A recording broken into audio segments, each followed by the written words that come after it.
नमस्कार दोस्तों, कैसे आप सभी लोग। उम्मीद करता हूँ सभी लोग बढ़िया होंगे, फर्स्ट क्लास होंगे। तो क्वांटम मैकेनिक्स में आज का हमारे पास टॉपिक है Gamow theory of alpha decay. ठीक है ना। तो हम अल्फा डीके पढ़ेंगे from the perspective of Gamow. What the Gamow did है ना, he gave the theory on the basis of quantum tunnelling. Quantum tunnelling के बेसिस पे उन्होंने बताया था किस तरीके से अल्फा डीके होता है। ठीक है। तो इसको पढ़ने से पहले हमें पता होना चाहिए एक्चुअली में कि अल्फा डीके होता क्या है, तभी तो हम गमाओ थ्योरी पढ़ेंगे। ठीक है ना। तो सबसे पहले मैं आपको बताऊंगा कि अल्फा डीके क्या होता है। ठीक है ना। एग्जांपल्स हम कुछ देखेंगे, why does alpha decay occur, then we will study alpha decay from the perspective of Gamow's theory, है ना, how he explained alpha decay. ठीक है ना, on the basis of quantum tunnelling, कि उन्होंने बताया कि न्यूक्लियस से जो अल्फा पार्टिकल निकलता है किस तरीके से वो टनल होता है। समझ में आई बात। ठीक है। फिर हम टनलिंग प्रोबेबिलिटी, जिसको हम ट्रांसमिशन प्रोबेबिलिटी होता है, वो बताएंगे कि न्यूक्लियस से अल्फा पार्टिकल निकलने की क्या प्रोबेबिलिटी होती है। गमाओ फैक्टर क्या होता है, समझ में आई बात। ठीक है ना। तो हम पूरा अपना जो कंसेप्ट है टनलिंग प्रोबेबिलिटी का, ठीक है ना, जो गमाओ ने दिया था अल्फा डीके के केस में, वो हम अपना कंक्लूड करेंगे। ठीक है। फिर उसके बाद हम डीके कांस्टेंट के बारे में मैं आपको बताऊंगा। डीके कांस्टेंट मतलब प्रोबेबिलिटी पर यूनिट टाइम। डीके कांस्टेंट को प्रोबेबिलिटी पर यूनिट टाइम भी बोलते हैं। ठीक है ना। भाई किसी पर एलिमेंट से क्या हो रहा है, उसका अल्फा पार्टिकल निकल रहा है, तो क्या प्रोबेबिलिटी है पर यूनिट टाइम कि अल्फा पार्टिकल निकलने की। ठीक है ना। यानी यूनिट टाइम में या एक सेकेंड में कितनी संभावना है अल्फा की अल्फा डीके हो जाएगा, वो हम देखेंगे। ठीक है ना। Life time of the radio active material which has undergone alpha decay, वो क्या होगा। हाफ लाइफ क्या होगा अल्फा डीके में, वो हम देखेंगे। ठीक है ना। फिर गेगर नटल लो क्या होता है, समझ में आई बात, वो हम पढ़ेंगे। ठीक है। तो ये आज का हमारा टॉपिक है, काफ़ी इंपॉर्टेंट टॉपिक है। ठीक है ना। तो ये चीज़ें हमें करना है, इसको आप न्यूक्लियर फिजिक्स में भी पढ़ोगे। ठीक है ना, समझ में आई बात। तो हमारा जो from the perspective of quantum mechanics है, हम वो सारा एक्सपेक्ट कवर करेंगे, ऑलमोस्ट सारी चीज़ें कवर हो जाएगी। ठीक है ना। तो बिना समय गंवाए आइए स्टार्ट करते हैं। आपसे छोटा सा रिक्वेस्ट है कि आप चैनल को प्लीज़ सब्सक्राइब कीजिए। ठीक है ना। आइए पढ़ते हैं। ठीक है ना। अब देखो अल्फा डीके क्या होता है। अल्फा डीके एक रेडियो एक्टिव प्रोसेस होता है। ठीक है ना, जिसमें कोई भी हैवी अनस्टेबल न्यूक्लियस जो हमारे पास होता है, ठीक है ना, तो अनस्टेबल न्यूक्लियस क्या करता है, अपने आप को स्टेबल करने की कोशिश करता है। तो अपना अंदर से कुछ पार्टिकल्स रिलीज करता है, जैसे alpha particle, beta particle, gamma particle, in order to achieve stability. ठीक है। तो एक्चुअली में अल्फा पार्टिकल क्या है ये, अब देखो पहले अल्फा पार्टिकल समझ लेते हैं, अल्फा डीके समझने से पहले। तो देखो हम जानते हैं हीलियम के बारे में। तो हीलियम क्या होता है, हीलियम का एटॉमिक नंबर 2 होता है, मास नंबर क्या होता है 4। ठीक है। और इसके पास क्या होता है, इसके पास 2 इलेक्ट्रॉन भी होते हैं। समझ में आई बात।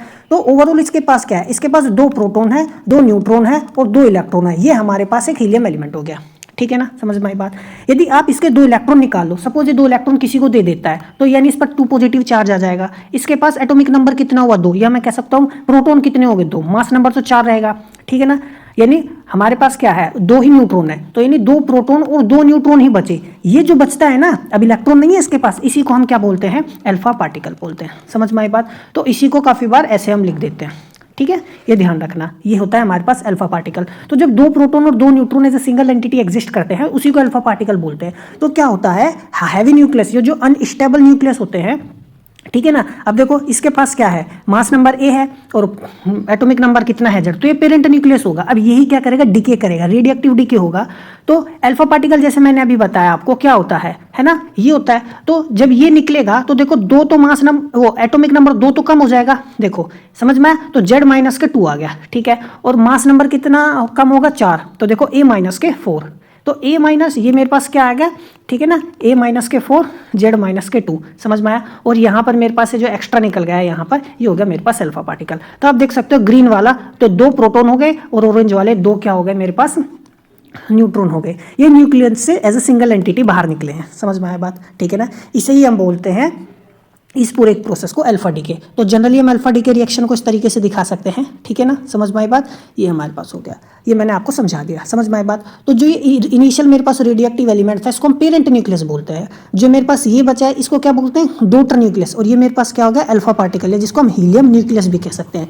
समझ में आई बात इतने। ठीक है। अब देखो ऐसा भी हो सकता है कि ये जो डॉटर न्यूक्लियस आया है ना, ये फर्दर डीके हो जाए, है ना। ये मान लो अभी अनस्टेबल हो सकता है, ये फर्दर डीके हो जाए। समझ में आई बात। ठीक है। तो अल्फा डीके तो आपको समझ में आ गया होगा। अब जैसे हम एग्जांपल लें, जैसे यूरेनियम होता है जनरली, ठीक है ना, तो 238, तो मास नंबर कितना है 238 है, एटॉमिक नंबर कितना 92। तो यूरेनियम जो होता है इमिट करता है अल्फा पार्टिकल, किस में बदल जाता है, थोरियम में। देखो 92 में से 2 कम कर दो 90, और इसमें से 4 कम कर दो, ये 234 हो गया। समझ में आई बात। तो यूरेनियम डीके हो गया। थोरियम भी एक रेडियोएक्टिव एलिमेंट ही होता है जो फर्दर डीके हो सकता है। समझ में आई बात। तो यहाँ से अल्फा पार्टिकल इमिट हुआ। रेडोन हो गया हमारे पास एक एग्जाम्पल। 2 हो गए हमारे पास, ठीक है। देखो मास नंबर कितना है, कितना हो गया हमारे पास 222, ठीक है। 4 गए इसमें से तो कितना आ गया, सिंपली 218 हो गया, ठीक है। ये हो गया।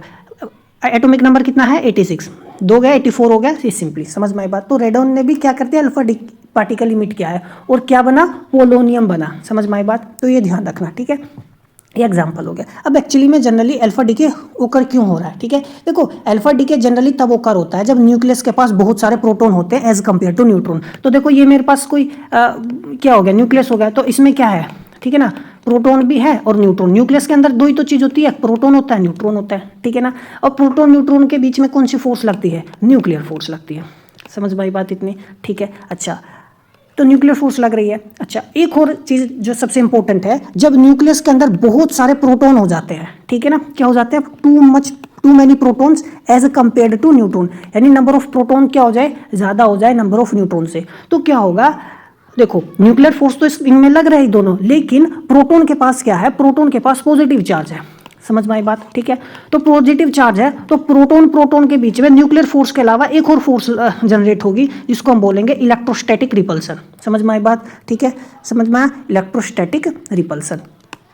तो इलेक्ट्रोस्टैटिक रिपल्सन क्योंकि दोनों पर पॉजिटिव चार्ज है, प्रोटॉन पर, न्यूट्रॉन तो न्यूट्रल होता है, तो ये दोनों बाहर भागने चाहेंगे ना, रिपल करना चाहेंगे, जिसकी वजह से न्यूक्लियस क्या हो जाएगा, अनस्टेबल हो जाएगा, है ना भाई। न्यूक्लियर फोर्स तो क्या होती है, पॉजिटिव होती है, मतलब कहने का मतलब सॉरी, न्यूक्लियर फोर्स जो होती है अट्रैक्टिव फोर्स होती है, वो प्रोटॉन को और न्यूट्रॉन को बाइंड कर रखती है, किसके अंदर, न्यूक्लियस के एनवेलप जो होता है उसमें बिल्कुल इनको इकट्ठा रखेगी। लेकिन जब प्रोटॉन बहुत ज़्यादा हो जाएंगे तो इलेक्ट्रोस्टैटिक रिपल्सन ज़्यादा होगा, स्वाभाविक सी बात है, ठीक है ना। तो जब इलेक्ट्रोस्टैटिक रिपल्सन ज़्यादा होगा, प्रोटॉन दूर भागने की कोशिश करेंगे, हमारे पास जो न्यूक्लियस होगा वो क्या हो जाएगा, अनस्टेबल होगा, समझ में आया।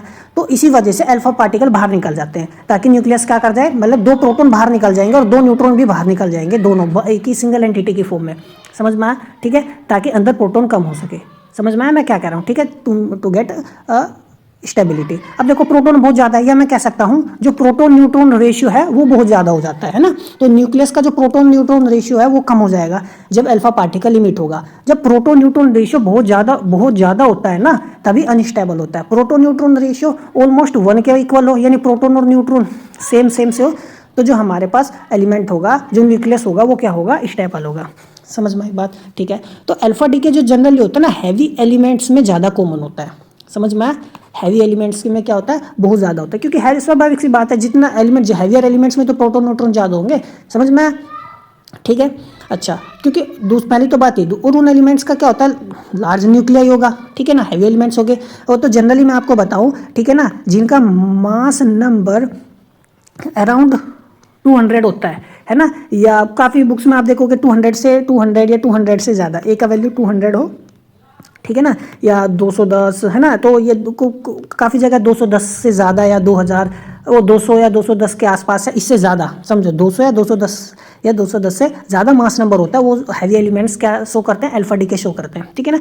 लेकिन एक्सेप्शनल केसेस भी हैं जिसमें मास नंबर यदि 200 से कम हो, तब इक्का दुक्का ऐसे हैं जिसमें अल्फा डी के शो करता है, ठीक है। लेकिन मोस्ट ऑफ द, ठीक है ना, मोस्ट ऑफ द एलिमेंट्स में अल्फा डी के शो होता है when mass number is around 200 और मोर देन 200, समझ में आई बात, ठीक है। तो ये मैं आपको बता चुका हूँ किस तरीके से इलेक्ट्रोस्टैटिक रिपल्सन ज़्यादा हो जाता है, ठीक है ना, और इलेक्ट्रोस्टैटिक रिपल्सन की वजह से न्यूक्लियस क्या हो जाता है, अनस्टेबल हो जाता है, ठीक है ना, समझ में आई बात, ये चीज़ है।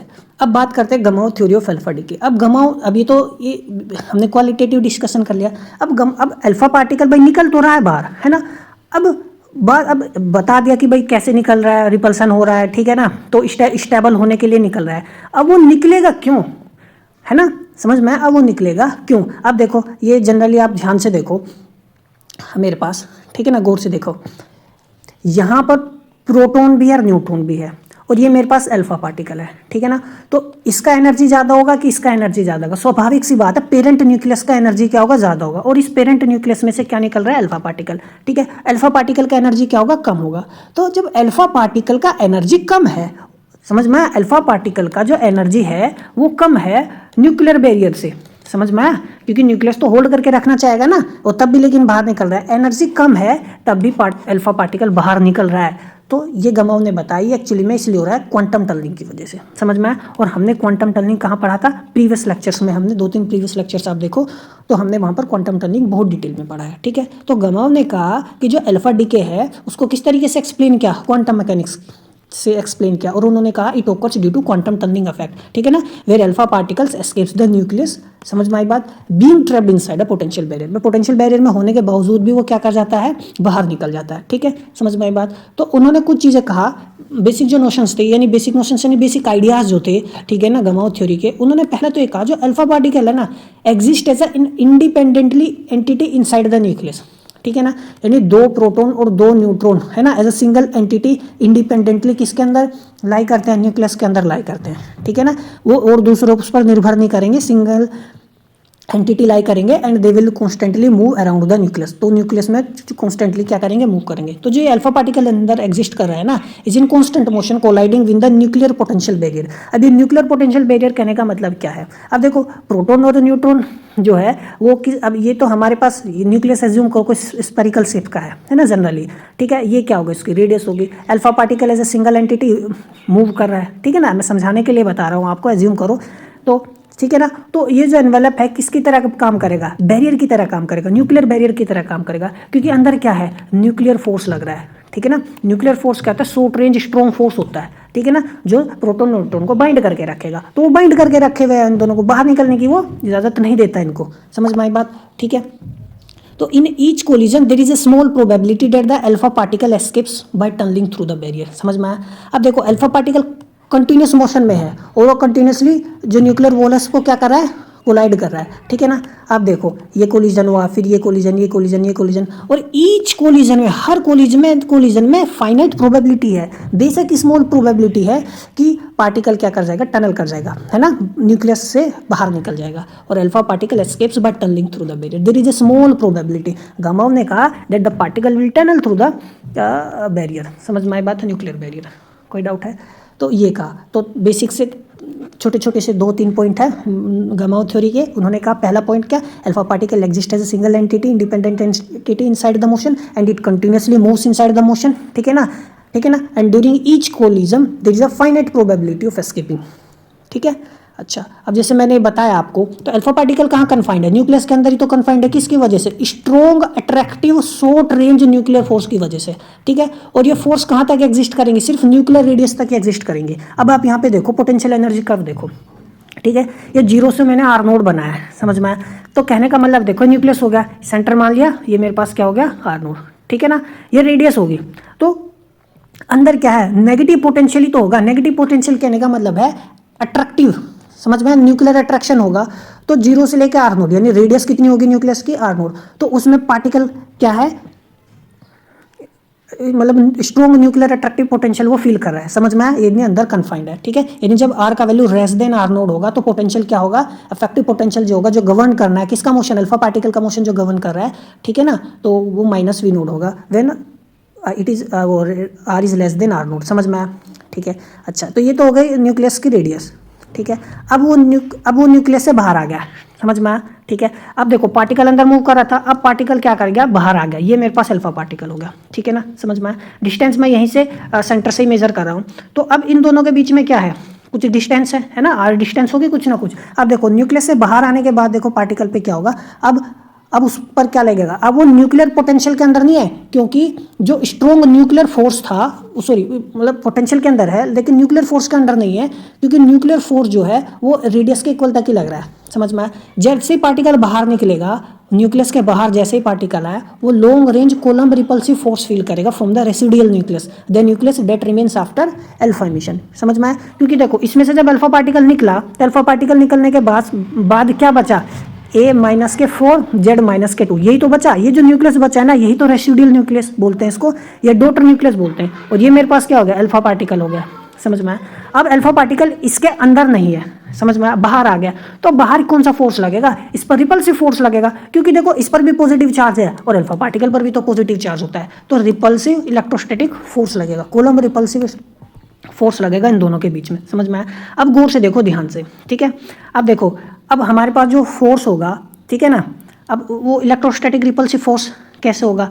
अब देखो हम जानते हैं पोटेंशियल हमारे पास क्या होता है, ठीक है ना, K Q1 Q2, ठीक है ना, R, यही तो फॉर्मूला होता है, आपने 12th क्लास में पढ़ा होगा। तो K की वैल्यू मेरे पास क्या होती है 1.145 सेलेन नोड। क्यों क्या हो गया, एक तो मेरे पास ये वाला पार्टिकल है ना, और इस पर चार्ज कितना होगा, देखो इस पर प्रोटॉन कितने Z-2 और इंटू ई, तो ये तो चार्ज हो गया किसका, डॉटर न्यूक्लियस का। समझ में आया। अल्फा पार्टिकल पर कितना चार्ज होता है 2 पॉजिटिव, तो वो देखो मैं 2 आगे लिख सकता हूँ, 2e आएगा ना, तो 2e का स्क्वायर हो जाएगा, ठीक है, और नीचे क्या हो गया r। समझ में आया। तो देखो 2Z-2e² 4πε नोड r, तो ये when r is greater than r node तो रेडियस है न्यूक्लियस का, तब आउटसाइड न्यूक्लियस होगा तो कूलम्ब रिपल्सन फील करेगा। समझ में आया। तो जो v है it is inversely proportional to 1/r, ठीक है। तो देखो इनवर्सली प्रोपोर्शनल है 1/r, तो आप देख सकते हो कि ऐसे तो पोटेंशियल वेरी करेगा, ठीक है। समझ में आई बात। अब देखो जब अंदर था तो वेल की तरह काम करेगा, पोटेंशियल वेल है ना। समझ में आया। देखो पोटेंशियल वेल ही तो है। अब यदि देखो माइनस वी नोड क्या है, अट्रैक्टिव पोटेंशियल होगा ना, तो जब रेडियस से कम होगा डिस्टेंस तो ये वाला है, सिंपल ये ध्यान से देखो, ठीक है। मैंने एक ही साइड का बनाया, नहीं तो आप दोनों साइड का मैं आपको बात करूँ देख सकते हो, हम डिस्कस करेंगे, ठीक है ना। ये मेरे पास 0 से r नोड हो गया, ये माइनस r नोड है ना, मतलब दोनों कहने का मतलब ये है, ये चीज हो गई। तो यहाँ पे ऐसे भी तो मोशन कर सकता है सिंपली, ठीक है ना। ये हो गया मेरे पास न्यूक्लियस, ठीक है। समझ में आया।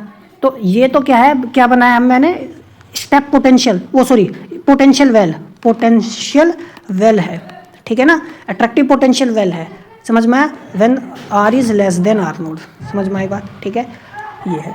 अब गौर से देखो, और बाहर कैसे ये इस 1/r की तरह क्या कर रहा है, डिक्रीज कर रहा है ना, इनवर्सली प्रोपोर्शनल है 1/r, देख सकते हो यहाँ पे मैंने लिखा हुआ भी है। अब देखो भाई अल्फा पार्टिकल की क्या है, एनर्जी ई होगी, है ना। समझ में, मान लो उसकी एनर्जी ई है। अब यदि आप गौर से देखो, जैसे जैसे अल्फा पार्टिकल की रेडियस बढ़ेगी, है ना, अब जैसे अल्फा पार्टिकल जो है ये मूव कर रहा है, जैसे जैसे वो r नोड की तरफ जाएगा, ये रेडियस कितनी होगी, r नोड होगी। तो जैसे जस्ट बाहर आ गया, तो यहाँ जस्ट बाहर समझो, है ना, यहाँ जैसे जस्ट बाहर आएगा तो देखो जैसे जैसे सेंटर से दूर जाने की कोशिश करेगा तो पोटेंशियल तो बढ़ेगा। समझ में आया, है ना, क्योंकि जब मान लो जब जस्ट बाहर आया तो इलेक्ट्रोस्टैटिक पोटेंशियल उस केस में सबसे मैक्सिमम होगा, तो r नोड पे देखो v मैक्सिमम लगाया है ना, और जैसे जैसे दूर जाएगा देखो v मैक्सिमम क्या होगा, यहाँ पे तो मैक्सिमम था, अब यदि यहाँ आ गया तो डिक्रीज होगा। समझ में आई बात, ठीक है। देखो ये पार्टिकल क्या हो रहा है, डिक्रीज हो रहा है। अब मान लीजिए जैसे जैसे अज्यूम करो ये सेंटर से यहाँ कुछ ना कुछ तो डिस्टेंस होगी, r डिस्टेंस है, तो मेरे पास अल्फा पार्टिकल मतलब r डिस्टेंस ही होगी, ठीक है। यदि मैं एनर्जी देखना चाहूँ तो एनर्जी क्या है अल्फा पार्टिकल की, ये आ गई एनर्जी, तो देखो ये है, ठीक है। पोटेंशियल क्या है, ये है। समझ में आई बात, ठीक है ना। तो अभी भी पोटेंशियल के इस रीजन की यदि मैं बात करूँ, इस रीजन में, ठीक है ना, तो इस रीजन में पोटेंशियल अभी भी ज़्यादा और एनर्जी क्या है, कम है। तो जैसे जैसे डिस्टेंस बढ़ेगा, मान लीजिए r डिस्टेंस पर आया, तो r डिस्टेंस पर क्या होगा, पोटेंशियल देखो डिक्रीज हो रहा है, तो r डिस्टेंस पर पोटेंशियल भी और एनर्जी भी दोनों क्या हो गए, इक्वल हो गए। समझ में आई बात, ठीक है। तो यही होता है हमारे पास क्लासिकल टर्निंग पॉइंट, क्योंकि एनर्जी जो है पार्टिकल की वो किसके इक्वल होगी, पोटेंशियल के इक्वल होगी, यानी उसके पास काइनेटिक एनर्जी अब इसके पास नहीं है, तो वो क्या कर जाएगा, रेस्ट कर जाएगा। तो इट में बाउंस बैक, तो वो बाउंस बैक भी कर सकता है। समझ में आई बात, और वो r डिस्टेंस से बाहर भी चला जाएगा। समझ में आई बात, ठीक है। तो r क्या है, एक तरीके से क्लासिकल टर्निंग पॉइंट होता है। जनरली क्लासिकल टर्निंग पॉइंट वही होते हैं जहाँ पर पोटेंशियल एनर्जी क्या होती है, टोटल एनर्जी के इक्वल आ जाती है, काइनेटिक एनर्जी के इक्वल आ जाती है। समझ में आई बात, ठीक है।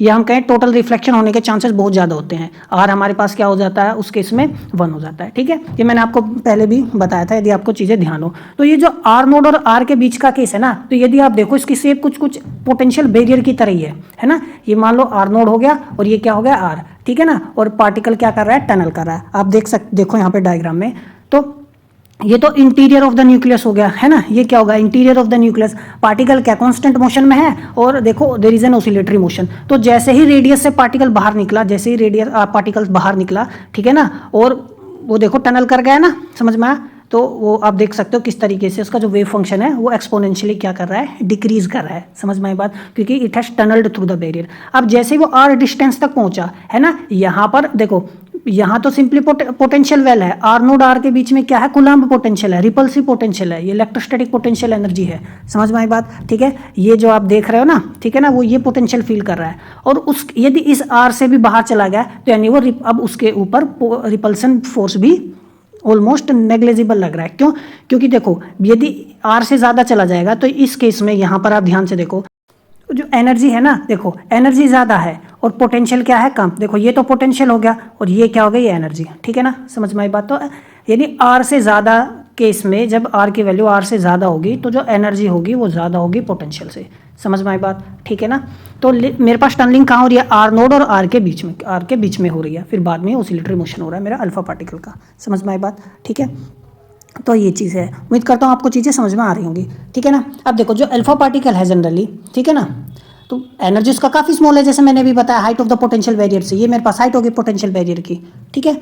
एग्जाम्पल के लिए मैं बताऊं, जैसे यूरेनियम के केस में होता है, जो मैक्सिमम हाइट होती है पोटेंशियल बैरियर की ड्यू टू कूलम्ब रिपल्सन, वो कितनी होती है, 30 मेगा इलेक्ट्रॉन वोल्ट। यानी ये जो वैल्यू होती है ना, ये 30 मेगा इलेक्ट्रॉन वोल्ट है। देखो जो कोलम्बिक रिपल्सन है यहीं तो मैक्सिमम होगा, क्योंकि जैसे जैसे पार्टिकल दूर जाएगा आर की वैल्यू बढ़ेगी तो कोलम्ब तो पोटेंशियल तो कम होता चला जाएगा ना, आप देख सकते हैं कम हो रहा है। तो जो मैक्सिमम है कितना, 30 मेगा इलेक्ट्रॉन वोल्ट है यूरेनियम के केस में, और जो एनर्जी होती है अल्फा पार्टिकल की 5 से 6 मेगा इलेक्ट्रॉन वोल्ट के आसपास होती है। तो देखो पोटेंशियल बैरियर कितना, हाइट 300 मेगा इलेक्ट्रॉन वोल्ट है ना, समझ में आई बात। एनर्जी पार्टिकल अल्फा पार्टिकल की कितनी काइनेटिक एनर्जी, 5 से 6 मेगा इलेक्ट्रॉन वोल्ट। तो ये एनर्जी सफिशिएंट है ही नहीं ताकि वो बैरियर को क्लासिकली क्या कर सके, ओवरकम कर सके। तो alpha particle can only escape through quantum tunneling, वो क्वांटम टनलिंग के थ्रू ही एस्केप कर सकता है, ठीक है ना। क्यों, क्योंकि अल्फा पार्टिकल है तो there is a wave associated with it, ठीक है ना। क्या है, there is a wave associated with it. तो क्वांटम मैकेनिक्स क्या कहता है, it can only escape through quantum tunneling, ठीक है ना, because wave is associated with the particle and that wave can transmit, reflect. समझ में आया, तो ये चीज़ें है। अब देखो, तो जैसे मैं अभी बता रहा, for alpha particle to escape to it must tunnel through the potential barrier between R naught and R, ठीक है ना। वही जैसे मैंने बताया आर नोड और आर के बीच में जो एनर्जी है वो कम है पोटेंशियल से, तो एनर्जी कम है तो यहाँ पे टनलिंग तभी होगी। समझ में आया, ठीक है। वो क्या करेगा, पोटेंशियल बैरियर से टनल होगा। Where R is the classical turning point, R क्या यहाँ पे क्लासिकल टर्निंग पॉइंट है, क्योंकि यहीं पे पोटेंशियल एनर्जी और टोटल एनर्जी जो अल्फा पार्टिकल का क्या होता है, इक्वल। तो इस टर्निंग पॉइंट पर क्या है मेरे पास, ये केस है, दोनों क्या कर दिया मैंने, पोटेंशियल देखो वी आर होता है ना, तो यहाँ पे कैपिटल आर रखा तो उस केस में एनर्जी के इक्वल हो गया, ठीक है। तो पोटेंशियल देखो कितना, 2z minus 2 E square 4 pi epsilon naught, small R की जगह कैपिटल आर लिखना पड़ेगा, ये हो गया। तो ये काफ़ी इंपॉर्टेंट है, ये ध्यान रखना, हम इसको काफ़ी जगह इस्तेमाल करेंगे। यहाँ से आप आर की वैल्यू निकाल सकते हो, ये नीचे चला जाएगा, ठीक है। अब बात करते हैं देखो टनलिंग प्रोबेबिलिटी की। अब ये टनल तो हो गया, ठीक है ना। अब कितना ट्रांसमिशन कोफिशिएंट कितना, यानी टनलिंग प्रोबेबिलिटी कितना, कितनी संभावना है कि वो टनल कर जाएगा, बाउंस बैक नहीं करेगा, रिफ्लेक्ट नहीं करेगा, ठीक है ना, वही हमें निकालना है। जैसे हमने बताया था अल्फा पार्टिकल कैट इज इन कंटिन्यूस मोशन है ना, और ईच कोलिजन में क्या है, there is probability, there is finite probability in each collision that it will tunnel, ठीक है। तो WKB मेथड से हम ट्रांसमिशन प्रोबेबिलिटी निकाल सकते हैं। हालांकि मैंने आपको बताया था प्रीवियस क्लास में क्वांटम टनलिंग में कि मैंने जो ट्रांसमिशन प्रोबेबिलिटी का जो फॉर्मूला मैंने आपको बताया था, ठीक है ना, ये हम ऑलरेडी डेराइव कर चुके हैं, और मैंने बताया था कि हम अल्फा डीके के इसमें इसको क्या करेंगे, इस्तेमाल करेंगे, ठीक है। तो हमने इसको क्रूड अप्रोक्सीमेशन से जनरली डेराइव किया था, और मैंने वहाँ ये भी बताया था कि हम इसको WKB मेथड से भी डेराइव कर सकते हैं, ठीक है ना। We can arrive at this formula using WKB method. समझ में आई बात, ठीक है ना। अब देखो, तो WKB मेथड हालांकि हमने डिस्कस नहीं किया है, वो हम आगे डिस्कस करेंगे जब वेरिएबल पोटेंशियल बैरियर्स को और ज़्यादा डिटेल में डिस्कस करेंगे, लेकिन मैंने आपको प्रीवियस क्लास में हालांकि आप ऑलरेडी आपको बता दिया है, ठीक है ना। समझ में आई बात। तो ट्रांसमिशन प्रोबेबिलिटी कितनी होती है, T is approximately e⁻ minus के 2g, तो वो क्या था, ये था जनरली माइनस के 2kr, ये है, ठीक है। तो ये मेरे पास, इसको मैं क्या लिख सकता हूँ, वेरिएबल पोटेंशियल है हमारे पास। देखो पोटेंशियल क्या कर रहा है, वेरी कर रहा है, तो के आर को मैं क्या लिखना पड़ेगा, आर नोड टू आर, ये तो मुझे लेनी पड़ेगी क्योंकि इसी के बीच में टनलिंग हुई है, आर नोड टू आर। तो देखो ये जो है ना, ये जो माइनस जी के आर, इसको हम गमाओ फैक्टर बोलते हैं, तो इसको हम क्या करना पड़ेगा, देखो वेरी कर रहा है तो इंटीग्रेट करना पड़ेगा आर नोड से आर। देखो आर नोड से आर के आर डी आर, है ना, समझ में आई बात। ये हो गया मेरे पास, आर नोड से आर हो गया, और के का वैल्यू क्या मेरे पास, ये आ गया, ठीक है ना। के क्या होगा, 2m अपॉन में h का t स्क्वायर v माइनस के ई, ठीक है ना। अब देखो ये तो वेरी कर रहा है, तो देखो वी आर लिखेंगे माइनस के ई, ये तो अल्फा पार्टिकल की एनर्जी होगी, काइनेटिक एनर्जी। समझ में आई बात, ठीक है। तो देखो के का वैल्यू हमने सिंपली क्या लिख दिया, ये देखो वी ज़्यादा है इसलिए मैंने वी को पहले लिखा है, नहीं तो नेगेटिव आएगा, आयोटे की फॉर्म आएगा, जो कि हमें इनवैलिड हो जाएगा हमारे लिए। तो समझ में आई बात, ठीक है। अब देखो, तो मेरे को ट्रांसमिशन प्रोबेबिलिटी निकालना है, तो सिंपल सी बात है, मैं गमा फैक्टर निकाल के इसमें रख दूंगा तो मेरा क्वेश्चन हो जाएगा। अब देखो क्या करना है, अब इसमें देखो वी आर क्या होगा, इलेक्ट्रोस्टैटिक रिपल्सन क्या होगा, 2z minus 2 E square 4 pi epsilon naught R, है ना। z माइनस 2 क्या है, ये हमारे पास एटॉमिक नंबर होगा ना, किसका, डॉटर न्यूक्लियस का, ठीक है ना। तो काफ़ी बुक्स में आप देखो डॉटर न्यूक्लियस को खाली z से लिख लेते हैं ना, समझ में आई बात। तो हमारे केस में यहाँ पे क्या है, ये तो पेरेंट न्यूक्लियर होगा, है ना, और ये Z-2 डॉटर न्यूक्लियर होगा, और ये हमारे पास क्या है, अल्फा पार्टिकल। तो इन दोनों के बीच में ही तो हमारे पास क्या है, इलेक्ट्रोस्टैटिक फोर्स ऑफ रिपल्सन लग रहा है। समझ में आई बात, इसलिए मैंने Z-2 लिखा हुआ है। ठीक है, कब बुक्स में खाली Z डैश या Z मान लेते हैं, या इसको Z मानते हैं, Z डैश, इसको Z1 Z2, आपकी मर्जी कैसे भी कर लो। ठीक है, ये 2Z-2 हो गया। अच्छा, एनर्जी देखो क्या होगी, ये हमने अभी ऊपर आपको डेराइव किया था, मैंने यहाँ पे ये बताया था। ठीक है, कि E इज इक्वल टू मैं ये लिख सकता हूँ। समझ में आई बात। तो दोनों V का भी और E का वैल्यू उठा के रख दो, कुछ नहीं करना। देखो 2m/h का स्क्वायर 1/2 है ना, बाहर लिख लिया मैंने, VR का वैल्यू लिखा और ये E का वैल्यू लिखा, सिंपली वैल्यू पुट किया और कुछ नहीं। ठीक, समझ में आई बात। और क्या करना है, देखो ये पूरा टर्म कांस्टेंट है, इस पूरी टर्म को क्या ले लो, बाहर ले लो।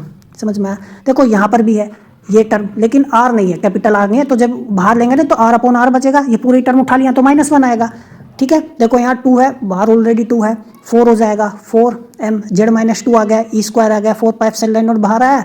ठीक है, R बाहर लिया, h का स्क्वायर ऑलरेडी था, कॉमन लिया और कुछ नहीं है सिंपली। ठीक है, अब क्या करना है, देखो उसको फर्दर सोल्व करने के लिए हम क्या कर सकते हैं, R को मैंने क्या मान लिया, R sin² थीटा। समझ में आया। तो R sin² मान लिया, तो देखो इसको मैं डिफ्रेंशिएट करूंगा तो dr हो जाएगा, है ना, ये 2R sin theta cos theta हो गया सिंपली। अब हमको देखो हमारे पास R की टर्म्स में क्या है, R की टर्म्स में इंटीग्रल है ना, लेकिन हमने जब थीटा माना हुआ है तो थीटा की टर्म्स में लिखना पड़ेगा। तो देखो जब R की वैल्यू R0 थी, तो देखो जब R की वैल्यू R0 है, तो देखो आप ध्यान से देखो, इसको मैं यहाँ से आपको बताता हूँ। देखो मैं इसको R/कैपिटल ये हो गया। ठीक है, समझ में आई बात। ये मैं 1/2 ये साइन थीटा, या मैं थीटा क्या लिख सकता हूँ, साइन इनवर्स R/ में। समझ में आई बात। ठीक है ना। अब गौर से देखो, तो इंटीग्रल तो R की इस फॉर्म में है ना हमारे पास, इस फॉर्म में है, तो हमें तो थीटा की फॉर्म में भी लिखना पड़ेगा, क्योंकि हम थीटा की टर्म्स में लिख रहे हैं। तो देखो जब R की वैल्यू क्या होगी, R0 होगी, तो जब मैं R0 लिखूंगा तो यहाँ मुझे R0 लिखना पड़ेगा। ठीक है ना। तो देखो when R is equal to R0, तो मान लो मेरे पास थीटा नोड है ना, ये थीटा नोड लिखूंगा, क्योंकि देखो ये लिख लिया R0 जब था तो मैंने थीटा नोड लिख लिया, नहीं तो इतनी बड़ी टर्म लिखनी पड़ेगी यहाँ पे। सच है, मान लिया कि भाई थीटा नोड है, बाद में रख देंगे थीटा नोड हो गया। ठीक है, समझ में आए। तो थीटा क्या है, थीटा नोड है जब ये है, when R is equal to capital R होगा। अब देखो तो जब यहाँ इस केस में कैपिटल R की वैल्यू, यहाँ कैपिटल R जब मैं लिखूंगा तो R से R कट जाएगा, है ना। साइन इनवर्स 1 आएगा, साइन इनवर्स 1 कब आता है, मतलब π/2 का केस होगा ना, 1 की वैल्यू साइन के केस में π/2 आती है। तो देखो क्या हो गया, π/2 हो गया। समझ में आया। तो देखो कुछ नहीं करना, ये टर्म तो मैंने देखो एज इट इज उठा के रख दी, ये 0 थीटा नोड हो गया, ये क्या हो गया π/2। समझ में आया। तो इसको मैंने R स्मॉल r को क्या मिला, capital R sign square theta, ये 1/sin² थीटा हो गया, -1 1/2। ठीक है ना। dr को क्या लिख सकता हूँ, इसको जब मैं डिफ्रेंशिएट करूंगा तो देखो थीटा के टर्म में dr भी लिख लिया, कोई डाउट है। ये एज इट इज लिखा थीटा नोड, ये सिंपली एज इट इज। देखो ऊपर 1 माइनस के क्या आएगा मेरे पास, sin² थीटा, तो 1 माइनस sin² थीटा क्या होता है, cos² थीटा। 1/2 भी नीचे क्या आ गया, sin² थीटा, है ना। ये तो आएगा इसको सोल्व करके, लेकिन क्या है 1/2 है ना, तो खाली क्या लिखना पड़ेगा, cos थीटा अपॉन में साइन थीटा ही तो लिखना पड़ेगा। समझ में आई बात। ठीक है, लेकिन देखो एक साइन ऑलरेडी यहाँ पे भी है, ये है ना साइन, तो साइन थीटा से कट जाएगा, कोस थीटा एक बाहर है तो cos² थीटा हो जाएगा। तो देखो क्या होगा, cos² थीटा, ये 2 बचा यहाँ, R था, देखो R में बाहर ले गया। समझ में आई बात। ठीक है, कोई डाउट है। तो देखो एक R यहाँ नीचे भी था ना 1/2 में, तो R आ जाएगा, तो R ऊपर आ गया मेरे पास। समझ में आई बात। तो देखो ये एज इट इज लिखा, कुछ नहीं। 2 cos² थीटा को क्या लिख सकता हूँ मैं, 1 + cos2 थीटा, क्योंकि cos2 थीटा हमारे पास सिंपली होता क्या है, ठीक है ना, 2 cos² थीटा -1 ही तो होता है, तो 2 cos² थीटा को मैंने ये लिख लिया। अब देखो जब इंटीग्रेट करेंगे 1 को क्या आ गया, थीटा, cos2 थीटा का क्या गया, sin2 थीटा, 2 नीचे आ गया, थीटा से π/2 तक इंटीग्रल हो गया। समझ में आई बात। ये एज इट इज लिखा, कुछ नहीं है, बहुत ज़्यादा सिंपल है। अब देखो लिमिट रखो, तो जब लिमिट रखेंगे यहाँ π/2 रखेंगे, तो देखो π/2 रखा है ना, अपर लिमिट रखनी पड़ेगी ना। समझ में आया मैं क्या कह रहा हूँ। ठीक है, अब देखो जब सीधी सी बात, जब यहाँ पर अपर लिमिट रखोगे तो sin π तो आ जाएगा, 0 ही बन गया, तो 0 हो गया, है ना। तो अपर लिमिट तो हमने रख ली, माइनस अब लोअर लिमिट रखनी पड़ेगी, थीटा नोड रखना पड़ेगा, ये हमारे पास थीटा नोड हो गया। समझ में आई बात। ठीक है, कोई डाउट है, प्लस अब देखो थीटा नोड जब मैं यहाँ पे रखूँगा तो ये sin2 थीटा है ना, तो उसको मैं क्या लिख दूँ, 2 sin theta node cos2 theta node लिख दूँ, कोई फर्क थोड़ी ना पड़ेगा, नीचे 2 है तो 2 से कट जाएगा। समझ में आया। तो ये आ गया, तो मेरे पास सिंपली क्या बचेगा, π/2 माइनस के theta node minus K sine theta node cos theta node. समझ में आई बात। तो सिंपली मेरे पास ये आ जाएगा। ठीक है, बहुत सिंपल मैथमेटिक्स है, कोई ज़्यादा टिपिकल नहीं है। अब देखो क्या है, ठीक है, अब हमने क्या, ये हमने सिंपली एज इट इज हो गया। अब देखो π/2 थीटा नोड को सिंपली हमने क्या लिखा, थीटा नोड देखो क्या है, यही तो था हमारे पास। हमने देखो R क्या मान रखा था, हमारे पास R is equal to R sin² theta ही तो था। तो मेरे पास यहाँ से यदि मैं थीटा निकालूँ तो मेरे पास ये आ गया था, है ना, यही तो आया था, और थीटा नोड सिंपली मेरे पास क्या था, sine inverse R naught upon में आर 1/2। तो देखो ये मैंने थीटा नोड की वैल्यू भी रख दी, समझ में आया। देखो साइन थीटा नोड, देखो थीटा नोड रखूंगा तो साइन इनवर्स से साइन कट जाएगा, सिंपली ये बचेगा। और कोस थीटा नोड को, कोस थीटा को देखो क्या लिख लिया, कोस थीटा नोड सिंपली क्या होगा, √1 minus K sine square theta node, समझ में आई बात। तो सिंपली देखो साइन स्क्वायर थीटा नोड है ना, ठीक है, तो 1 माइनस आर नोड अपॉन में 1/2 हो गया, 1 minus K sine square theta. कोई डाउट है? अब देखो, तो हमने अब देखो क्या क्या, we will make an approximation which is valid for thick potential barrier, है ना। तो यानी किस केस में, जब पोटेंशियल बैरियर क्या हो, काफ़ी थिक हो। तो हमारे केस में पोटेंशियल बैरियर थिक कहने का मतलब क्या है, देखो यही तो है, ये हमारे पास ये है, ठीक है, तो ये तो हमारे पास रेडियस होगी, है ना, और ये हमारे पास यहाँ सपोज आर हो गया, है ना, जहाँ पर हमारे पास टोटल पोटेंशियल एनर्जी इक्वल थी पार्टिकल की। तो ये जो पोटेंशियल है तो काफ़ी मतलब ये हो जनरली ये है प्रैक्टिकली, आप देखोगे जितने भी हैवी एलिमेंट होते हैं ना, आर की वैल्यू बहुत ज़्यादा होती है, यानी न्यूक्लियस से निकलने के बाद जो है पोटेंशियल, रिपल्सिव पोटेंशियल काफ़ी दूर तक लगता है, किसके पास, अल्फा पार्टिकल पर। तो ये आर जो होता है काफ़ी ज़्यादा होता है रेडियस से, समझ में आया भाई। देखो इमेजिन करो, हमारे पास ये न्यूक्लियस हो गया, है ना, अब इसका रेडियस आर नोड हो गया, पार्टिकल के बाहर निकल गया, बाहर निकल, ये डिस्टेंस क्या होती है, ये तो न्यूक्लियर रेडियस से ज़्यादा ही होगी। न्यूक्लियस की जो रेडियस होती है तो बहुत छोटी होती है, 10⁻⁻15 के आसपास होती है। न्यूक्लियस रेडियस से बाहर निकलने के बाद भी क्या निकल लगता है जनरली, रिपल्सिव पोटेंशियल लगता है, तो ये ज़्यादा होता है ना, या मैं कहूँ आर अपॉन में आर नोड जो होता है 1 से ज़्यादा होता है। तो उस केस में देखो क्या होगा, ठीक है, देखो ध्यान से, तो हमारे पास ये आ गया, ठीक है, या मैं इसको उल्टा करके क्या लिख दूंगा, आर नोड ऊपर चला जाएगा, आर नोड अपॉन आर ये वेरी वेरी लेस देन 1, ऐसे भी तो कह सकता हूँ उल्टा करने पर। तो यानी देखो वैल्यू क्या आएगी, लेस देन 1। तो देखो सिंपली हम क्या करेंगे उस केस में, गौर से देखो, ठीक है ना। तो is there any mistake we have did, I think so no we haven't, है ना।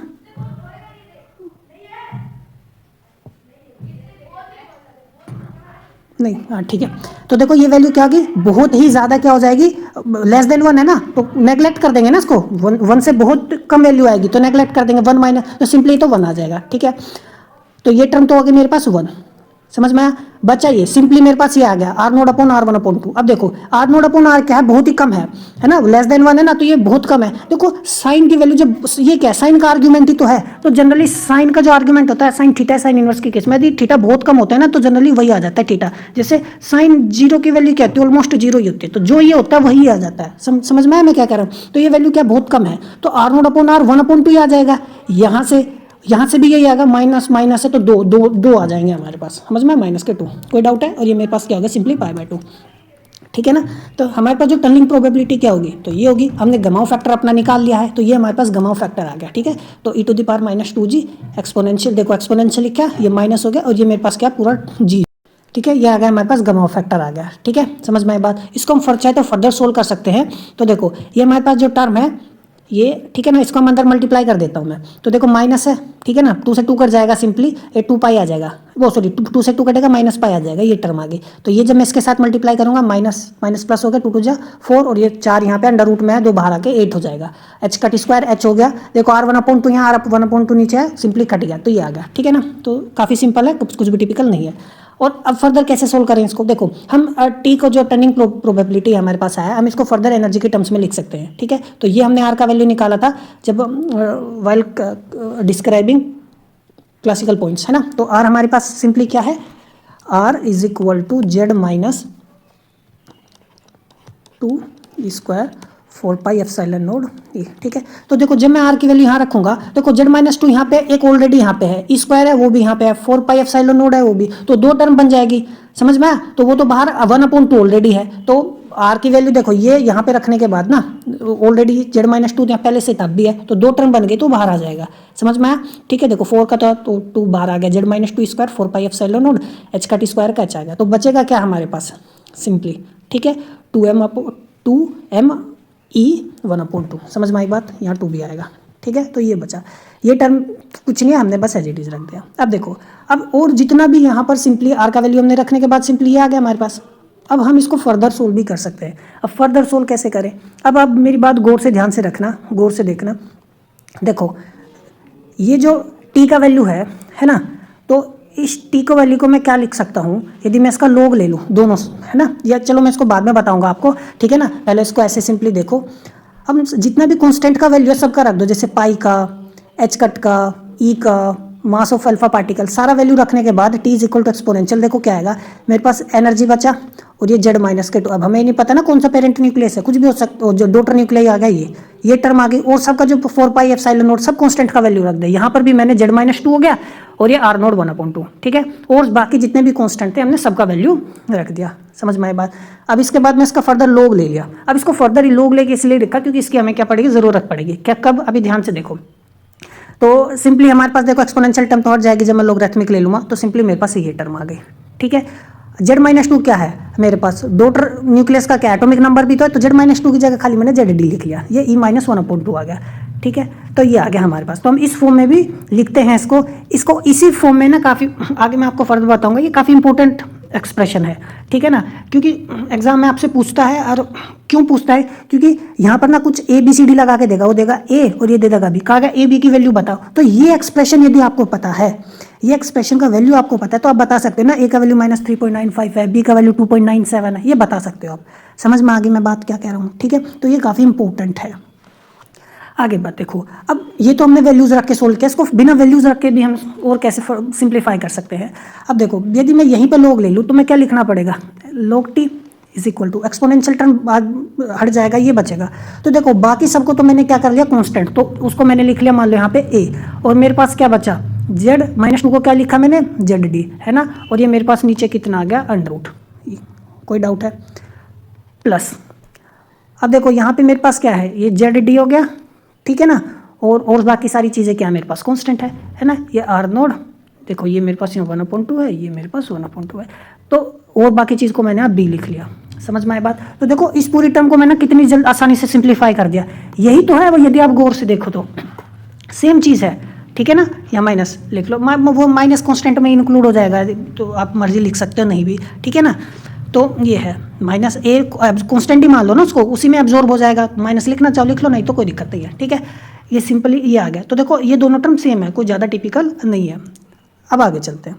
तो ये था हमारे पास टर्निंग प्रोबेबिलिटी। तो इस फॉर्म में ना बहुत बार पूछता है, ये इस फॉर्म में क्यों पूछता है, हम जब फर्दर आपको गेगर नटल लॉ पढ़ाएंगे तब आपको चीज़ें समझ में आएंगी। बात करते हैं हम डीके कांस्टेंट की, ठीक है। अब देखो डीके कांस्टेंट को हम लिखते हैं लैम्डा से। डीके कांस्टेंट क्या होता है, डीके कांस्टेंट जनरली होता है टर्निंग प्रोबेबिलिटी पर यूनिट टाइम। समझ में आया, या हम, ठीक है। तो वो टर्निंग प्रोबेबिलिटी पर यूनिट, वह पर यूनिट 1/t तो क्या था, फ्रीक्वेंसी भी तो होता है हमारे पास। तो मैं समझ में मैं क्या कह रहा हूँ। तो डीके कांस्टेंट क्या होता है, प्रोबेबिलिटी पर यूनिट टाइम, ठीक है। कोई डाउट है तो ये है। तो 1/t तो फ्रीक्वेंसी होता है, तो उसको मैं ft भी लिख सकता हूँ, तो ये ध्यान रखना। तो डीके कांस्टेंट क्या है, प्रोबेबिलिटी पर यूनिट टाइम। तो हम अब कैसे, देखो न्यूक्लियस के अंदर क्या होता है, alpha particle generally bounce back करता है ना, और स्ट्राइक्स द बैरियर वॉल। तो ये हमारे पास जनरली स्ट्राइक करेगा कंटिन्यूस मोशन में अल्फा पार्टिकल न्यूक्लियस के अंदर, है ना। और each collision there is probability that it will limit, है ना। तो जो transmission coefficient T gives the probability, तो ट्रांसमिशन कोफिशिएंट क्या देता है, प्रोबेबिलिटी तो देता है, जिसको हम टनलिंग प्रोबेबिलिटी या ट्रांसमिशन प्रोबेबिलिटी देते हैं। Gives the probability of emission in each counter. समझ में, मान लो नंबर ऑफ एनकाउंटर कितने, 1, तो एक एनकाउंटर होने में कितनी प्रोबेबिलिटी मिली, टी। समझ में आया, ठीक है। तो एक एनकाउंटर होने में कितनी प्रोबेबिलिटी मिली, टी। समझ में आई बात, कोई डाउट है। अब देखो यदि एवरेज वेलोसिटी v है अल्फा पार्टिकल की, ठीक है, तो जो number of encounters per unit time होंगे, देखो तो number of encounters per unit time तो फ्रीक्वेंसी होगा ना एक तरीके से, number of encounters per unit time. समझ में आया, ठीक है। और यदि मैं टोटल टाइम पीरियड ले, एक एनकाउंटर में एक टाइम पीरियड कितना लूंगा, कैपिटल लिखना पड़ेगा, तो ये लिखूंगा। समझ में आया मैं क्या कह रहा हूँ, ठीक है। तो हम जनरली जानते हैं हमारे पास स्पीड क्या होता है, speed is equal to distance upon में क्या होता है, टाइम ही तो होता है। अब गौर से देखो, तो मैं इसको ये डिस्टेंस मैंने यहाँ लिख लिया, तो ये 1/t आ गया। समझ में आया मैं क्या कह रहा हूँ, ठीक है। तो गौर से देखो, तो एक एन कोलिजन होने में, देखो एन का वैल्यू मैंने यहाँ 1 लिख दिया ना, तो एक कोलिजन होने में कितना, अब देखो स्पीड कितना है v, डिस्टेंस कितना कवर किया, 2r। समझ में आया, क्यों डायमीटर हो जाएगा ना, रेडियस। समझ में आया, ठीक है। तो देखो हमारे पास जो पार्टिकल है, यही तो है हमारे पास अल्फा पार्टिकल, किस तरीके से मूव कर रहा है, ये है, ये आर नोड हो गया, ये 0, और यहाँ पर ये मेरे पास आर था, ठीक है ना। तो यहाँ से वो वापस भी आ सकता था, तो इसी बीच में क्या कर रहा है, मोशन हो रहा है, तो 2r मुझे लेना पड़ेगा। समझ में आया, कोई डाउट्स, ठीक है ना। 2 टाइम्स लूँ, 2 टाइम्स लेना पड़ेगा ना। जनरली हम इस चीज़ को ऐसे भी समझ सकते हैं कि डायमीटर वो सेंटर में, मैंने सेंटर में माना है ना, ठीक है ना, वो इधर भी मूव कर सकता है, इधर भी, तो टोटल डिस्टेंस तो 2r लेनी पड़ेगी। तो देखो, तो मेरे पास क्या हो जाएगा, तो स्पीड हो गई और अपॉन में टोटल डिस्टेंस, तो ये आ गया। तो एक उसमें मेरे पास 1 अपॉन ये आ गया, ठीक है ना, समझ में आया। तो number of encounters per unit time, तो v अपॉन में 2r, तो number of encounters per unit time आ गया मेरे पास ये, ठीक है ना। तो मैं इसको एन नंबर ऑफ टाइम्स ये लिख सकता हूँ, या 1 लिखूंगा नंबर ऑफ एनकाउंटर्स, तो कैपिटल T लिखना पड़ेगा, टाइम पीरियड, है ना, समझ में आई बात। तो देखो नंबर ऑफ एनकाउंटर जो है पर यूनिट टाइम ये है, तो एक एनकाउंटर की प्रोबेबिलिटी तो ट्रांसमिशन प्रोबेबिलिटी ये है, तो इतने एनकाउंटर की कितनी होगी, उसमें v अपॉन 2r की मल्टीप्लाई कर देंगे, समझ में आया। जैसे मैंने आपको बताया था भाई, एक एनकाउंटर की प्रोबेबिलिटी कितनी, t, ठीक है ना, और इतने एनकाउंटर की कितनी होगी, तो इसमें t की मल्टीप्लाई कर दी, तो ये मेरे पास फ्रीक्वेंसी है, ठीक है ना। तो number of encounters per unit time कितना है मेरे पास, v अपॉन में 2r, ठीक है। तो this is one of the most important, ध्यान रखना। डी के कॉन्स्टेंट हम ऐसे निकालते हैं, क्योंकि ट्रांसमिशन प्रोबेबिलिटी हम ऑलरेडी निकाल चुके हैं, तो हमें डी के कॉन्स्टेंट निकाल सकते हैं, ठीक है ना। तो वेलोसिटी यदि निकाले तो एनर्जी अल्फा पार्टिकल की काइनेटिक एनर्जी होगी, तो 1 अप मास ही हो गया, तो हम उसका वेलोसिटी निकाल सकते हैं, ठीक है ना। तो ये वेलोसिटी हो गई, तो सिंपली वेलोसिटी यहाँ रख दी, ये आ गया मेरे पास। कोई डाउट है? बात करें लाइफ टाइम की, तो जो लाइफ टाइम होगा अल्फा डीके का इन्वर्सली प्रोपोर्शनल होता है डीके कांस्टेंट का, ठीक है ना। ये जनरली लाइफ टाइम क्या होता है, मीन लाइफ टाइम होता है आइसोटोपिक एलिमेंट का which is undergoing alpha decay, ठीक है ना। आपने 10th क्लास, वो सॉरी 12th क्लास में भी पढ़ा होगा। तो इसको हम टी एम या खाली टी टाउ से भी लिखते हैं, तो कितना होता है 1 अपॉन में लैम्डा, ठीक है। अब कुछ नहीं करना है आपको, देखो उठा के सिंपली मैंने क्या किया, इसका इन्वर्स ही तो क्या 2r ऊपर चला गया, वी टी नीचे आ गया, ठीक है। वी का वैल्यू रख दिया यहाँ पे, ये है ना, ये 1 अपॉन टी हो गया सिंपली, तो ये लाइफ टाइम आ गया। बात करते हैं हम हाफ लाइफ की, तो हाफ लाइफ क्या हो गया अल्फा डीके की, डीके क्या होता है, सिंपली इस फॉर्मूले से रिलेटेड होता है, ln2 अपॉन में लैम्डा। लैम्डा क्या, डीके कांस्टेंट है हमारे पास, ठीक है। अब देखो 1 अपॉन लैम्डा तो ये है ना हमारे पास, तो ln2 तो ये 1 अपॉन लैम्डा की वैल्यू है, मैंने ये लिख दी, सिर्फ इसमें ln2 की मल्टीप्लाई है, 2r 1 अपॉन टी, तो सिंपली ये है, ठीक है ना। अब यदि मैं कहूँ तो हाफ लाइफ जो होता है ये होता है लाइफ टाइम, और ये सिंपली, ठीक है। तो इसका मैंने वैल्यू रख दिया उठा के यहाँ से, तो मेरे पास हाफ लाइफ का वैल्यू आ गया, समझ में आई बात। तो ये चीज़ें हैं। अब जेजर नटर लो, ठीक है ना। अब ये काफ़ी इंपॉर्टेंट है, आपको इसी से पता चलेगा मैंने log t क्यों किया था।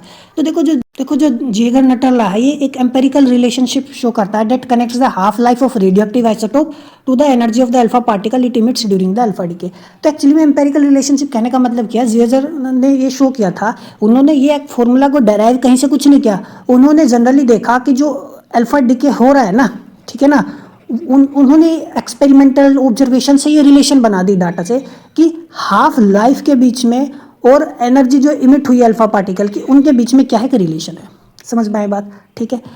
अब देखो, अब काफ़ी बुक्स में आप देखोगे हाफ लाइफ या एनर्जी के बीच में रिलेशन बताता है, वो बात एक ही है, क्योंकि t अपॉन 2 होता क्या है हमारे पास, है ना, ln2 अपॉन में लैम्डा ही तो होता है, यही तो होता है, ये तो कांस्टेंट हो गया, तो बात एक ही है, समझ में आया। काफ़ी बुक्स में आप देखोगे या इंटरनेट वगैरह पे, तो जो जेजर नटरलो को क्या लिखेगा, Geiger Nuttall law is an empirical relationship that connects the decay constant of radioactive isotope to the energy of the alpha particle. तो बात वही है ना, डिफरेंट फॉर्म में लिखा गया और कुछ नहीं है, तो ये रिलेशन होती है। अब ये आई कहाँ से, इसको हम प्रूफ करेंगे, ठीक है। ए बी जेड के यहाँ ये जनरली कांस्टेंट है। अब यदि आपको इसको देख के थोड़ा सा दिमाग में कुछ चीज़ें आई हो तो मैं आपको बता दूं, मैंने आपको देखो इस फॉर्म में आपको बताया था, ठीक है ना। देखो यार है कुछ देख के यहाँ से, है ना, तो यहीं से हम चीज़ें प्रूफ करेंगे। लेकिन जो जेजर थे उन्होंने इस फॉर्मूले को एम्पेरिकली निकाला था, एक्सपेरिमेंटल ऑब्जर्वेशन से, कोई डेराइव या फर्स्ट प्रिंसिपल से इसको उन्होंने नहीं किया था, ठीक है। तो ए बी जेड क्या है, कांस्टेंट से, that depends on the atomic number of the radioactive isotopes that is undergoing alpha decay, ठीक है। और ये लो ये बताता है देखो कि जो आइसोटोप है, मतलब पार्टिकल, वो nuclear which is undergoing alpha decay, ये है विद शॉर्टर हाफ लाइफ, यदि कम शॉर्टर लाइफ होगा तो यानी मोर एनर्जेटिक पार्टिकल निकलेगा, सीधी सी बात आप दे सकते हो, इन्वर्सली रिलेशन है, ए बी के हैं, कांस्टेंट है मेरे पास, ठीक है ना। तो ये लो यही बताता है यदि हाफ लाइफ यदि कम है, ठीक है ना, आइसोटोप का, तो वो जो अल्फा पार्टिकल निकालेगा ना, उनका एनर्जी बहुत ज़्यादा होगा, ठीक है। जो बहुत ही हमारे पास मतलब जो हाफ लाइफ जिनका ज़्यादा है, ठीक है ना, हाफ लाइफ ज़्यादा कहने का मतलब है बहुत समय में डिके हो रहे हैं, ठीक है ना, बहुत समय बाद डिके हो रहे हैं, तो उनका एनर्जी जो होगा अल्फा पार्टिकल का जो निकलेंगे उस रेडियोएक्टिव एलिमेंट से, वो बहुत ही कम होगा, ठीक है, सिंपली है। तो अब देखो इस एम्पेरिकल रिलेशनशिप को हम ऑब्टेन कर सकते हैं कैसे। देखो हम जानते हैं T1/2, ये हमने अभी हाफ लाइफ पढ़ा था अभी आपको ऊपर, ठीक है ना, ये बताया था मैंने। अब सिंपली आप क्या कर दो, लोग ले लो दोनों साइड, ठीक है। तो देखो जब इसका मैं लोग लूँगा ln t/2, ठीक है। अब देखो ये टर्म जो है ना पूरी की पूरी, ये आगे मेरे पास लोग के अंदर 1/t है, तो देखो माइनस के लोग टी हो गया, कोई डाउट है, ठीक है। अब देखो ये एज इट इज़ हो गया, ये जो टर्म है ये एज इट इज़ होगी। अब मैंने log t का जो ऊपर वैल्यू लिखा था ना, देखो वो उठा के मैंने यहाँ रख दिया, मैंने log t निकाला था ना, आपको ध्यान हो, तो वो मैंने देखो यहाँ पे रखा सिंपली, ठीक है, कोई डाउट है। अब यदि गौर से इसको देखो, देखो ये जो 3.95 जेड है इसको तो मान लिया मैंने सी, और -2.97 जेड अपॉन 1/2 आर नोट 1/2 इसको मान लिया डी। ये क्या है मेरे पास कांस्टेंट है, आर नोट भी जनरली कांस्टेंट ही है, ठीक है ना, क्योंकि रेडियस निकालनी होगी तो मेरे पास क्या सिंपली कैसे निकालेंगे हम, ठीक है ना, निकाल सकते हैं ना, हम जानते हैं आर डैश ए 1/3 समथिंग होता है ना फॉर्मूला, ठीक है, तो उस चीज़ से हम क्या निकाल सकते हैं।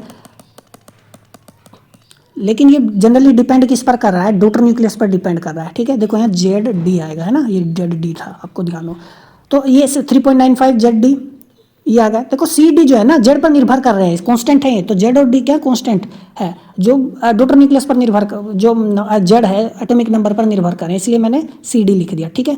अब ध्यान से देखो ये हो गया। अब क्या है, जो मेरे पास फर्स्ट टर्म है ना, ये वाली फर्स्ट टर्म जो है ये किस पर डिपेंड कर रही है, ई पर, लेकिन attendance is logarithmic and hence very weak. क्यों, क्योंकि देखो एनर्जी जो होगी अल्फा पार्टिकल की, यदि मेरे पास अल्फा पार्टिकल की कुछ एनर्जी आई, ठीक है ना, ज़्यादा एनर्जी आ रही है कम एनर्जी आ रही है, तो डिनोमिनेटर में वैल्यू है, ठीक है, तो वो ऊपर जाएगा और कम होगा, डिनोमिनेटर में हमारे पास कुछ वैल्यू आई है, ठीक है ना, तो मेरे पास मान लो यहाँ पे कुछ ज़्यादा वैल्यू आई है, तो जब तुम इसको सोल्व करोगे न्यूमरेटर से डिनोमिनेटर में कुछ ज़्यादा वैल्यू है तो वैल्यू कुछ कम आएगी, ऊपर से लोग ले रहे हो तो फिर वो और कुछ कम आएगी, ठीक है। तो ये टर्म काफ़ी वीक होती है, जिसको हम क्या कर सकते हैं, नेग्लेक्ट कर सकते हैं, ठीक है। तो जो T/2 होता है depends on energy mainly according to the second term, इस टर्म के हिसाब से जनरली डिपेंड करता है। तो मेरे पास समझ में आया मैं क्या कर रहा हूँ, ठीक है, which in turn depends on the tunnelling through the barrier, ठीक है। Thus to a fairly good approximation हम क्या लिख सकते हैं, हम ये लिख सकते हैं, ठीक है, समझ में आई बात। तो यहाँ पर अब ये टर्म तो हम नेग्लेक्ट कर देंगे, तो देखो मुझे यहाँ पे ए लिखना चाहिए और मुझे यहाँ पर बी लिखना चाहिए, ठीक है ना, क्योंकि मैं पहले ही आपको ए और बी बताया था, है ना, तो ये ध्यान रखना। तो ये मेरे पास सिंपली ए और ये बी हो गया, और ये मेरे पास ए हो गया, सी डी हमने नहीं लिया, समझ में आया। तो देखो ए जनरली मेरे पास है क्या, 3.95 जेड, ये जेड डी को मैं क्या लिख सकता हूँ, जेड माइनस के 2, यही तो है। तो ए किस पर निर्भर कर रहा है, जेड पर निर्भर कर रहा है, समझ में आई बात, ठीक है। इसी तरीके से बी भी जेड पर निर्भर कर रहा है, ठीक है ना। तो ए और Z these are the functions, ठीक है ना, ऑफ एटॉमिक नंबर। तो this formula gives a good fit to the experimental data of a large number of alpha emitters. ये फॉर्मूला जो है ना एक्सपेरिमेंटली जब मतलब जेजर ने जो एक्सपेरिमेंटल डाटा से मतलब जो आया था उसको जब प्लॉटिंग की, तो ये फॉर्मूला उसमें सबसे फिट बैठा था, ठीक है ना। तो ये क्या एम्पेरिकल रिलेशन है, इसको फर्स्ट प्रिंसिपल से डेराइव नहीं किया गया था, समझ में आई बात। अब देखो इसको हम और टर्म्स में भी लिख सकते हैं, ठीक है ना। अब देखो हमारे पास हम जानते हैं T/2 क्या होता है, मेरे पास ln2 में लैम्डा भी तो होता है। तो आप सिंपली यदि यहाँ पे रख दोगे वैल्यू, तो मेरे पास सिंपली क्या आएगा, ये तो आएगा, ठीक है, समझ में आया, ये है, ठीक है ना। तो मैं यहाँ से देखो ये कांस्टेंट बन जाएगा, मैं सिंपली ऐसे लिख लूँ, ये है ना। तो क्योंकि मैं इसको ln2 ये आएगा ना, इसको सोल्व करके, तो ये टर्म मेरे पास एज इट इज़ होगी। तो ये भी तो क्या है, कांस्टेंट ही तो है, वो इन्हीं में एब्जॉर्ब हो जाएगा। तो मैं यदि ऐसे भी लिख लूँ, मान लो ये कोई कांस्टेंट हो गया, है ना, ये कोई कांस्टेंट हो गया, समझ में आया, ऐसे भी लिख सकता हूँ, कोई डाउट है, ठीक है, डिफरेंट फॉर्म्स है, ये है। अब जब हम न्यूक्लियर फिजिक्स पढ़ेंगे हम देखेंगे हम ई को रेंज की फॉर्म में भी लिख सकते हैं, है ना। तो गेगर-नटर लॉ को किस तरीके से रेंज ऑफ अल्फा पार्टिकल्स की फॉर्म में भी लिखा जाता है, देयर आर डिफरेंट थिंग्स, ठीक है ना। तो ये था हमारा आज का लेक्चर। आपका कोई डाउट हो तो आप मुझे कमेंट बॉक्स में बताइए, मैं पूरी कोशिश करूँगा उसे सोल्व करने की। मिलते हैं अगले लेक्चर में, तब तक पढ़ते रहिए, नमस्कार।